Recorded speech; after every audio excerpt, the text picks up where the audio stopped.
Wouldn't surprise me if that rod goes over. It really wouldn't. And you'll be the first to know.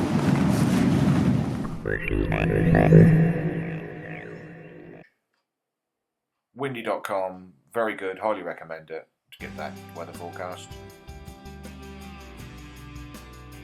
And tides for fishing. Yeah, you get to get your tides on there.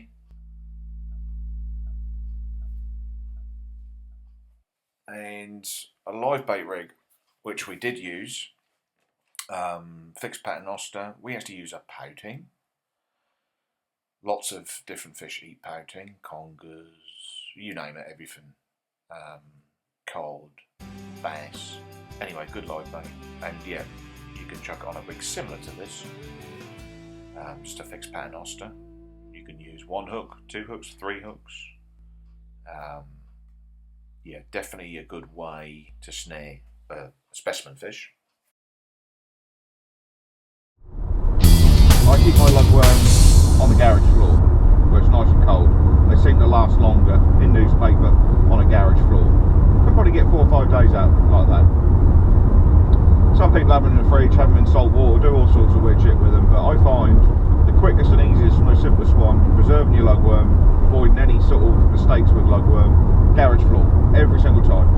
Lugworm, newspaper, garage floor. So anyway, we've got about 50 and we're going to fish 2 hours before low, 2 hours after, something like that. I've got 2 rods.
The beach is quite steep here.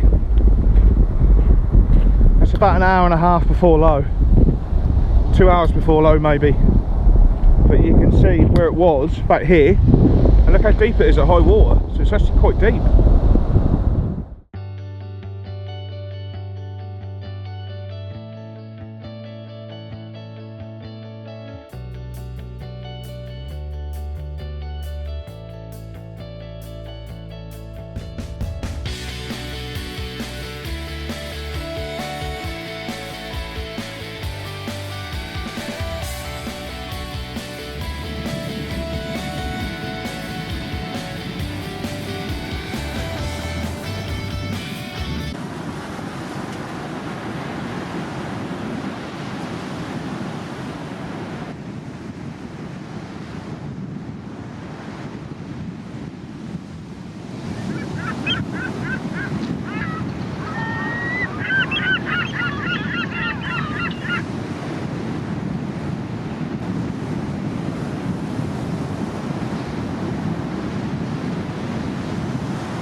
Got an 8-ounce lead lifter, £60 shock leader.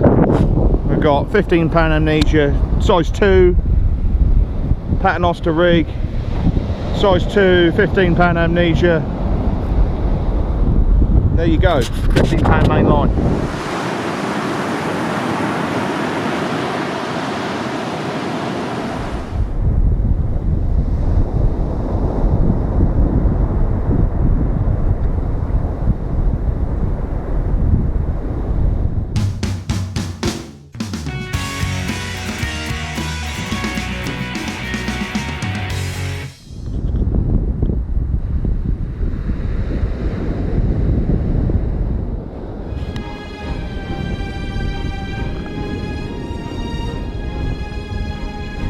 Magnets, it's alright.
Brake is starting to show there now.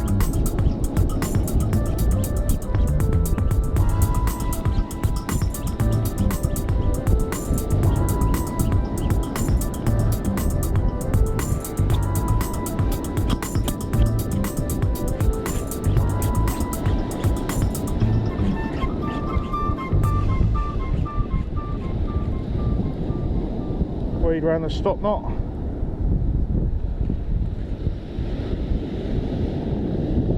There we go, dick all bait on there.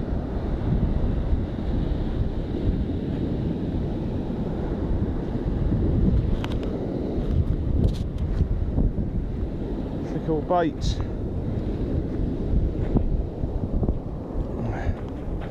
Let's just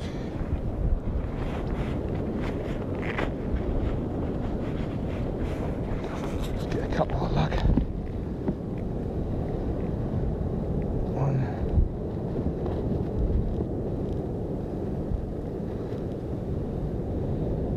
Two.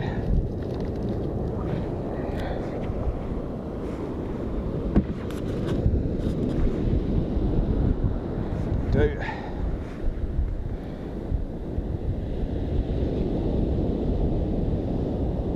Snot off or slide it up.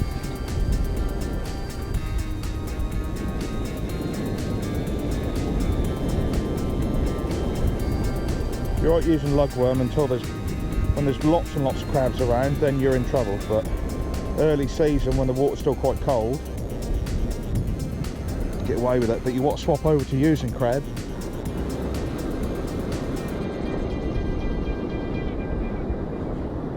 Little short snood there, but that don't matter.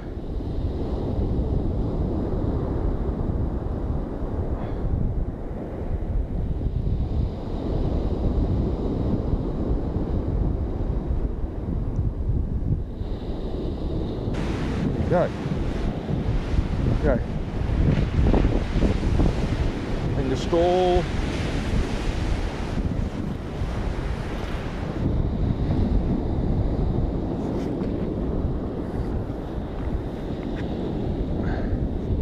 Take my jacket off, I think.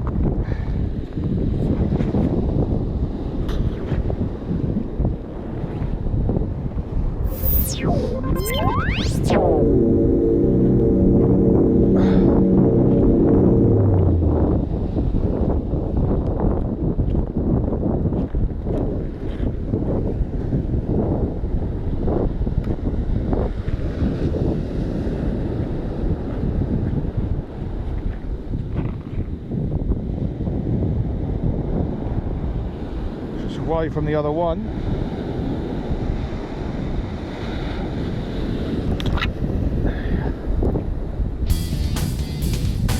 Splash. Long way out.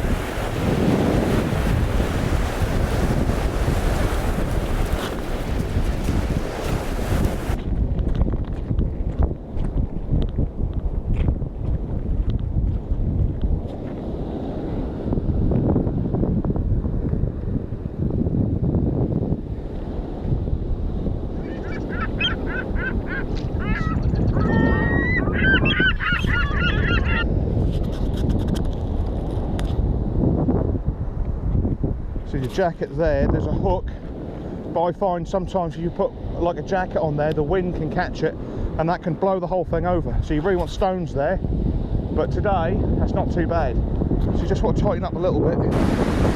Just tighten up a bit, not too much but a bit.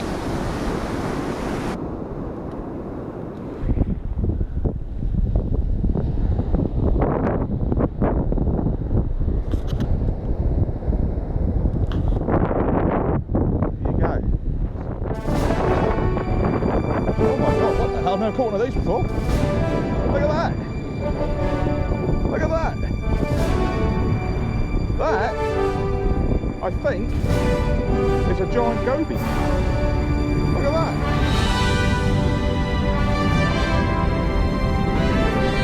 Fucking hell, look at that.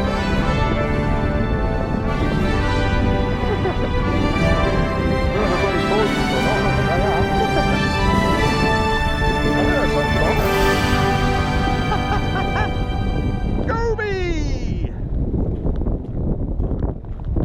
Never caught one. Not as big as that, fucking hell.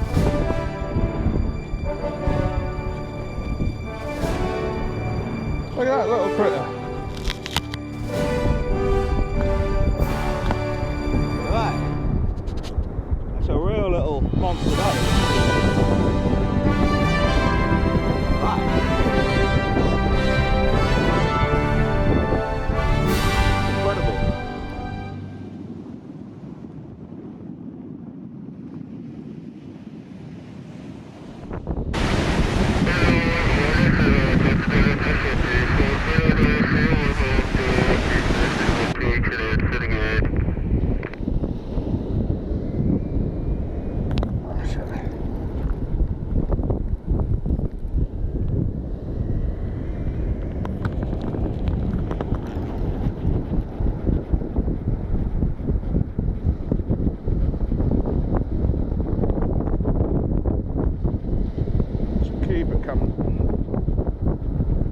Lead lifters on here to help it. It's only £15 line, you see. If it reaches a good snag, you won't get it out, you see. The snags are bits of rock. Sometimes you come here and there will be no snags at all because the sand's covered them. And then another time it'll be quite snacky, but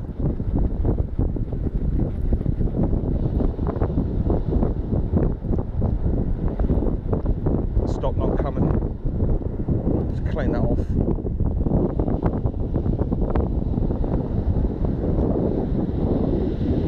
We've actually lost the hook. Oh no, we haven't. That slid down. That's alright, that slid down, so we just slide it back up. That's all you do. Just bung it on your rod rest anyway. You just grab your knot. It's still quite tight on there, so you just slide it above the, crimp the wires back in, like so, like that. Still alright, you could tighten up a bit, but that's alright. That'll just fish on. You see? Just caught in the bottom, look. Caught in the bottom. That one's alright. That's alright. That's all we do. Grab a pair of pliers.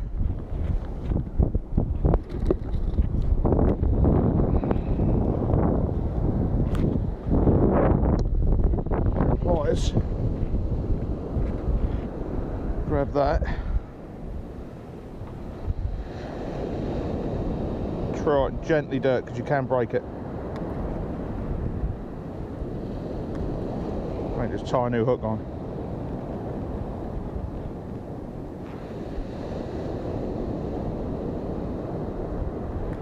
Need a new pair of pliers, I think.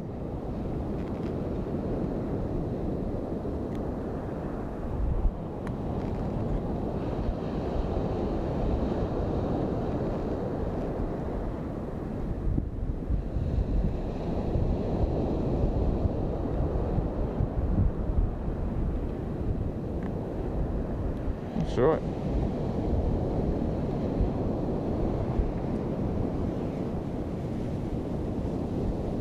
It's a bit blunt actually. So let's see, we might just put one on. There's really loads of bloody battery on this one.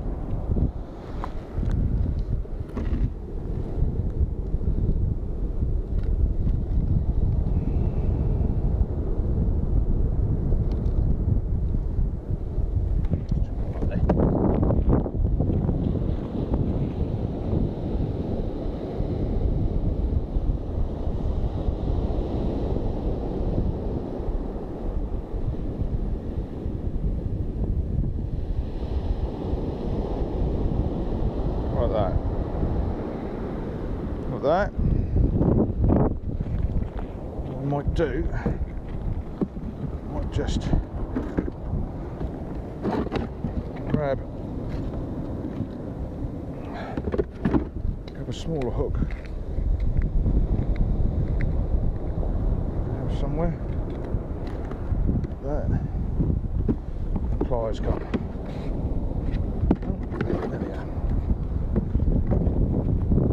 It's just gone a bit blunt.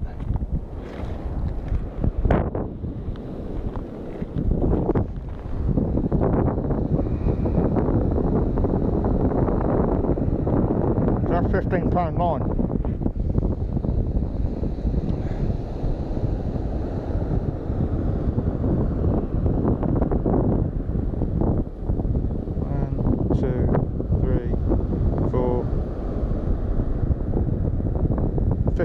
You get a smaller knot, you see, so it doesn't damage the lugworm when you put them on.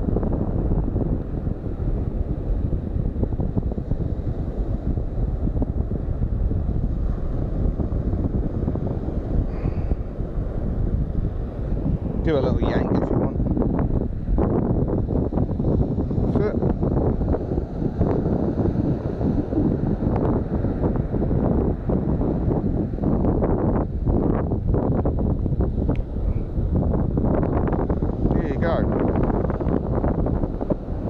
It's a size 4,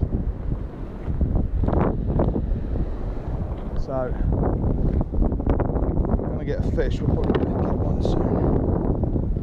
Small. That's rubbish.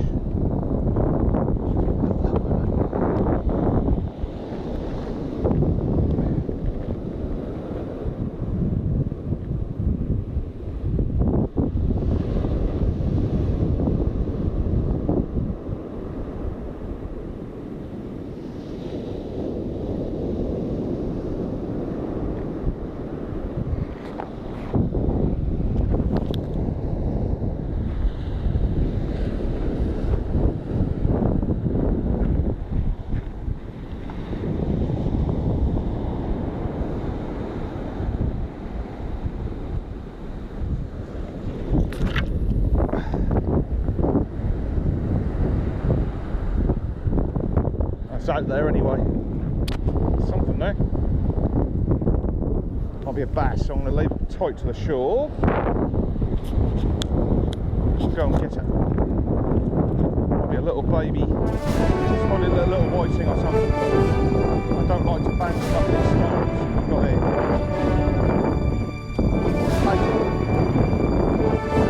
Pouting.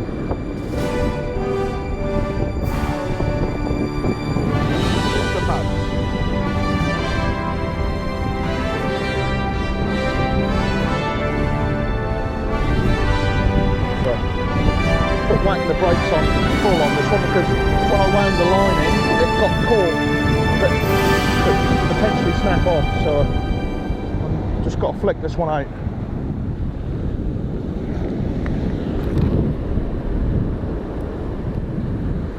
That's it, slowed it right down. Got out the problem, that's alright.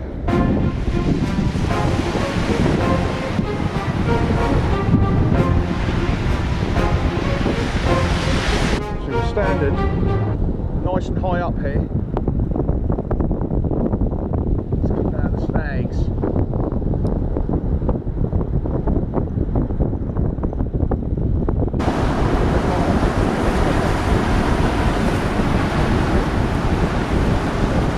Steady pressure. Fish come to the surface with the there, look, the lead lifter.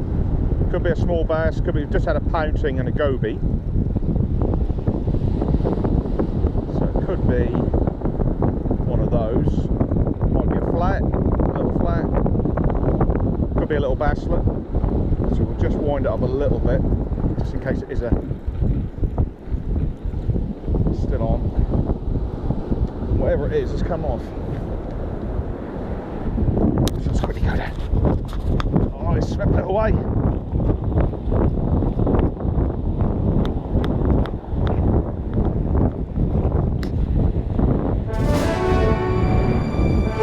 Oh, there it is. So,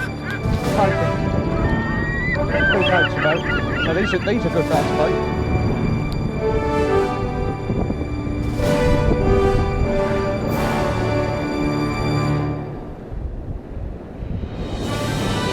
Back he goes.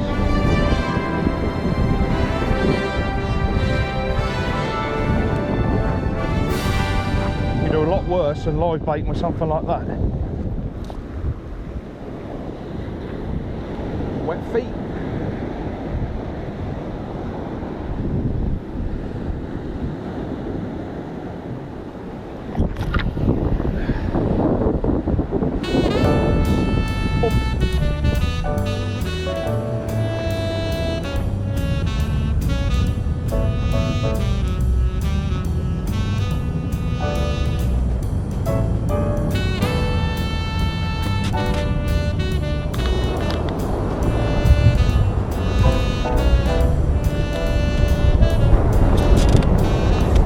Guide the line on with your thumb. This reel is getting a bit past it, so I got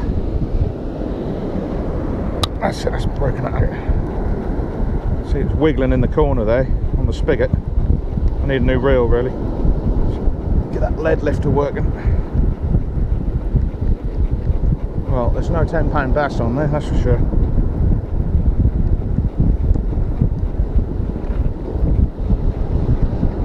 To avoid any gear loss, let's just get it in.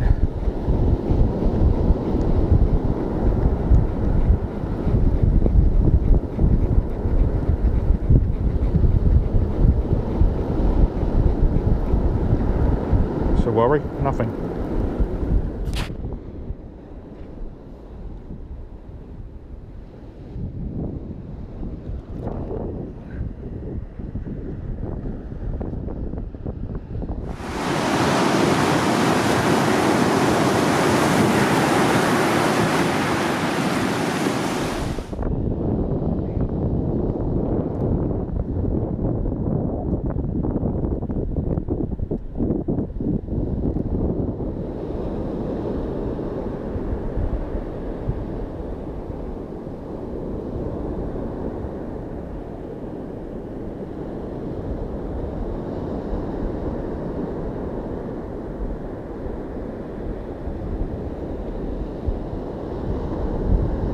Too bad.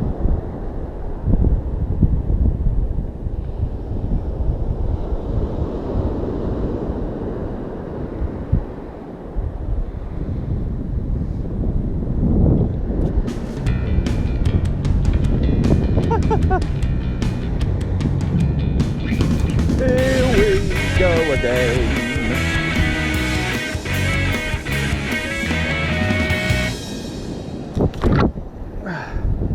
Bait bloody flying off. Boom. It's the best I can sort of get today. Right, so it's getting there low water. We've gone out to 7 magnets. And the name of the game It's just one hook. I'm just gonna flick it out without giving it too much welly, and that's all you need.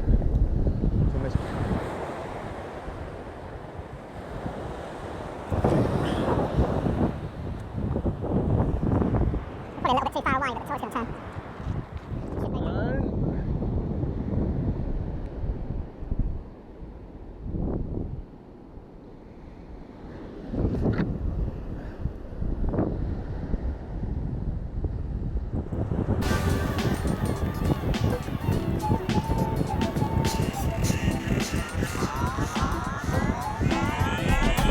Jamming, jamming.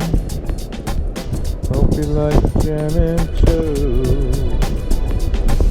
Jamming, jamming. I wanna jam it with you.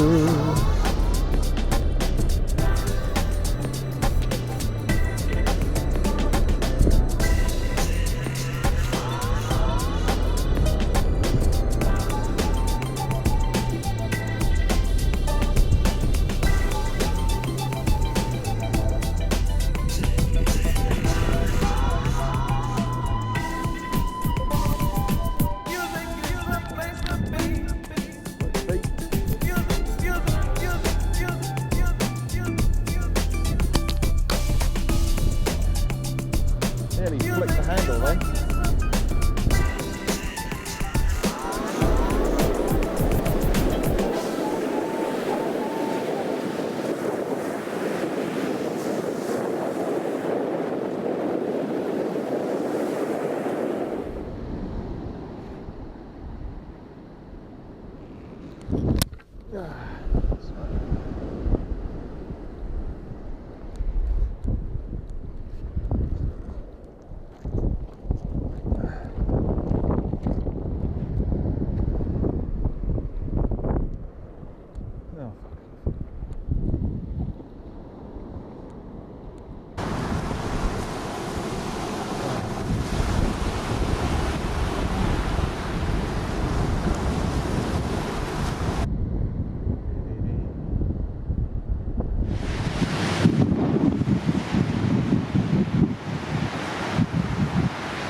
Right,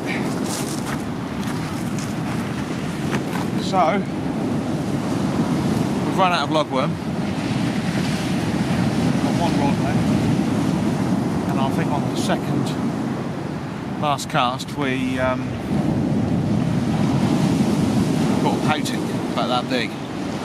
So I've got this bucket I use in here, so I fill up with some water, put the pouting in there, and I've snipped off all the other hooks, and I've tied on a 20-pound snood, and I've put in 3 size 1s because that's all I've got. Same as the 940s, whatever they are. And I've put in 1, 2, 3, and I've put 1 hook through its nose, 1 in the dorsal and 1 a bit further behind. And what the tide's coming in now, so we've just got a fixed pattern noster. It's not a running lead or anything like that. We've just so we don't tear the hook out of its nose or whatever. We've just flicked it. We're probably about, the tide's coming in, so that was about 15 minutes ago. So we're about 25-30 yards out, I would say, with a live pouting. We're just sitting in there. Wasn't going to bother, but I just thought, well, you know, that's come right at the end. And I just thought, well, we'll just give it a go. We'll just give it a go, because it's a natural food.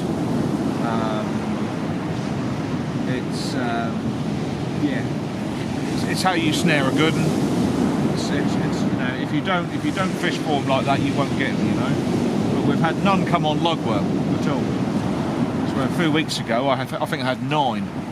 So you can see the differences, how it suddenly changed. Although we were further down, but so we're expecting to see either that rod just lunge forward, or possibly the rod will ping back and go slack. That's what we're looking for. But this, you know, we're going to have to move the rod back in a minute. But it's a good way of fishing, picking up a decent one. And we've run out of bait, and you know, it's a good way to sort of preserve bait if you've got bait. So always bring a bucket with you. And if you do catch any little whitings or poutings and things like that, you are conscious of your bait, don't be frightened to whack out a livey, even on a fixed pattern oscar or a fixed lead, not a running lead, because what will happen is they'll just come along, they will just grab it, and as they the short snood, and as they've got it and they swim off, one of those hooks will just catch in their mouth, and then the rod tip will just go over. You know, he's not going to go anywhere. You don't always need a running rig. Some people say, oh, you need a running rig, or this, that, and the other. Yeah, ideally, yes. But sometimes you just got to just, you know, go with what's going to work. Go with what you got, more like. But that pout is a nice size. You'll even get quite a smallish bass would try and engulf that. So.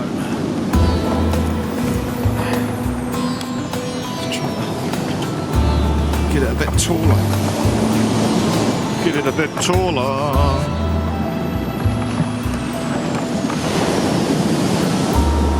Try that.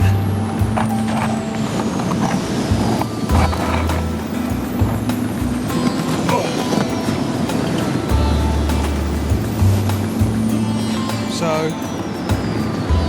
we are. I don't know if you've got me or not there.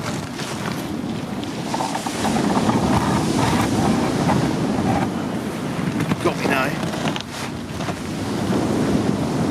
So we've got about another hour of high water. Might have to move the rod up again. But we're live baiting. We run into a big bass like this. We've got a little pout on. So. For me, the last 2 hours of the incoming tide always seem to be pretty good. So it's just really seeing if there's anything just sort of cruising out there. It's probably, from where I was casting at low water, there's probably about 10 foot, 12 foot there now. So this live bait is probably about 40 yards off the beach. Got 3 hooks in him. One through his nose, one through his dorsal, and one a bit further down. So if one of them pulls clear, there's another hook there, but you know, so and so, so and so. So it's been out there for probably an hour and a half now.